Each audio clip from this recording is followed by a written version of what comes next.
लोग गरीबी का रोना रोते रहते हैं, मैं गरीब हूँ, मैं दुखी हूँ, काश मेरे घर में ये होता, मेरे पिताजी ये होते, मैं बड़े घर में पैदा हुआ होता, मैं झोंपड़ी में पैदा हुआ था इसलिए नहीं पढ़ पाया, मैं गरीब घर में था, मैं किराए पर रहता हूँ, मेरी मम्मी बीमार हैं, मेरे पिताजी बीमार हैं, यदि मेरे पिताजी ठीक होते तो शायद मैं बड़े स्कूल में पढ़ता, बड़े कॉलेज में जाता। ये सब का रोना है, ये बहाने हैं, मैं इन बातों पर विश्वास नहीं करता। लेकिन जो गरीब हैं, कई बार मैं कहता हूँ कि यदि आज आपके पास फटा हुआ कपड़ा है, उसको सिल करके पहन सकते हो। आपके पास आज भोजन नहीं है, आज आप व्रत भी रख सकते हो, लेकिन चिल्लाने से कुछ नहीं होता, घर में लड़ाई झगड़े करने से कुछ नहीं होता, किसी से मांगने से कुछ नहीं होता।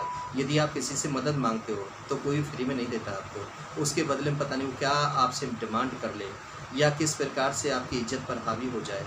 तो मांगने की प्रथा को बंद कीजिए। भूखा कहते हैं कि रूखा सूखा खाए कि ठंडा पानी पी, देख पराई चुपड़ी मत ललचावे जीव। कभी भी हमें जीव के लालच में कि हमें पकोड़े खाने हैं, समोसे खाने हैं, ज़रूरी नहीं है, पेट भरना है। तो फूल पत्ती खा कर के भी हम अपने पेट को भर सकते हैं।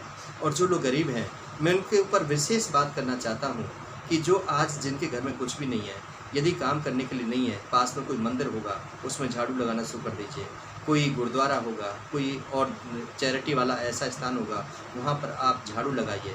वहाँ पर झाड़ू पोछा यदि आप करेंगे तो बहुत सारे लोग धर्मार्थी आते हैं और धर्मार्थी आपके काम से प्रेरित होकर के आपको काम दे देंगे। हो सकता है वहाँ पर लंगर बनने वाला होगा तो लंगर भी आप भी स्वयं भी खाएंगे, अपने बच्चों के लिए भी ले आएंगे। और हो सकता है वहाँ पर कोई दयालु प्रवृत्ति का ऐसा आदमी हो जिसके पास अच्छे कपड़े हों और आपके फटे हुए कपड़ों को देख करके वो आपको कपड़े भी दे दे, तो आपको सिलाई जो टूटी हुई बटन है या आपका फटा हुआ पजामा है या फटी हुई कमीज है, उसको भी आपका हो सकता है कि उसको पहनना ना पड़े। लेकिन क्या किया आपने? आप तो रो रहे थे ना कि मैं गरीब हूँ, मेरे पास कुछ नहीं है, मुझे कोई काम नहीं देता, मैं पढ़ा हुआ नहीं हूँ, मेरे पास काम करने के लिए कुछ नहीं है। मैं पुराने ज़माने का आदमी हूँ। मैं कहता हूँ कि पहले जब हम गरीब थे, मेरे से बड़ा कोई गरीब नहीं था, लेकिन हमने क्या किया कि कुछ लिफाफे बनाने शुरू किए, मार्केट में बेचने शुरू किए, कुछ पतंगे बनाने शुरू किए जो कि हम रेंटा के पेड़ से रेंटा लिया करते थे, और झाड़ू की जो तिनकियाँ होती हैं उनको मरोड़ करके हम किसी भी कागज़ पर बना देते थे, वो बिक जाती थी, उससे पैसा आता था। तो ऐसी बहुत सारी चीज़ें हैं जो घर में कर सकते हैं। जो गेहूँ होती हैं उनकी तिनका होता है, उससे आप कोई भी आप जो है बोरिया वगैरह बना सकते हैं। या बाहर से बहुत सारे लोग हैं जो अखबारों को रद्दी को बेच देते हैं या फेंक देते हैं, उनकी लुगदी बना करके आप बर्तन बना सकते हैं, उनको बेच सकते हैं, रूप दे सकते हैं, स्वरूप दे सकते हैं, आप अमीर हो सकते हैं। छोटे काम को करने से ही कोई भी इंसान बड़ा हुआ है। इस देश का इतिहास बताता है, जितने भी महापुरुष पृथ्वी पर आज बड़े बड़े लोग हैं, जो देश के हजारों लाखों मिलियनर हैं, वो सब छोटे छोटे काम से हुए थे।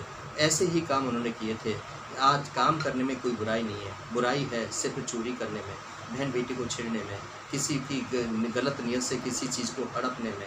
इन काम करने में कोई बुराई नहीं है। काम करना तो अच्छी बात है, घर का काम कर मिले तो भी करें। यदि आपको कोई आपके पास पड़ोस में कोई बड़ा बूढ़ा है, उसकी सेवा करना शुरू कर दीजिए, निस्वार्थ कीजिएगा, पैसा मत लीजिएगा, लेकिन वो एक दिन आपको माला माल कर देगा।